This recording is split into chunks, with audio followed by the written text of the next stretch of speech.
Hey everybody, it's Noah Fleming and welcome back to this week's video. You know, I was in a building a couple weeks back in the city of Toronto and I was trying to find a room where I was heading and I ran into a guy and I said, "Excuse me, do you mind telling me how to get to, room XYZ?"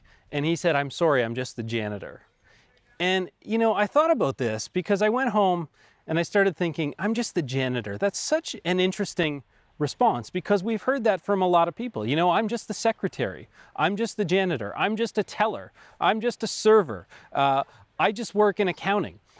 That is no longer a valid response for anybody in your organization.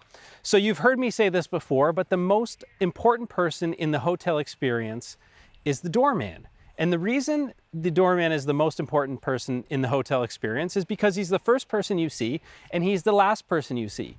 So that person starts the experience and he ends the experience. Well, now, in today's world, everybody has the opportunity to be the hotel doorman, from the person answering the phone to the janitor. And so that's your key challenge for today. Does everybody in your organization have the ability to lead a customer in the right direction, to talk to them about what's going on, to point them to where they need to go? It's no longer enough for anybody in your organization to say, "I'm just the blank." It's not a valid response. Your customers won't accept it. I won't accept it. So I want you to look at this week and think about this. Are there people in your organization that wouldn't be able to answer these sorts of questions? Simple questions like, how do I get some help? How do I get some service? How do I get from point A to point B?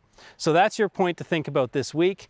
Are there people in your organization that are saying things like, "I'm just the janitor"? Because if they are, it's not acceptable. So thanks for watching and I'll see you next week.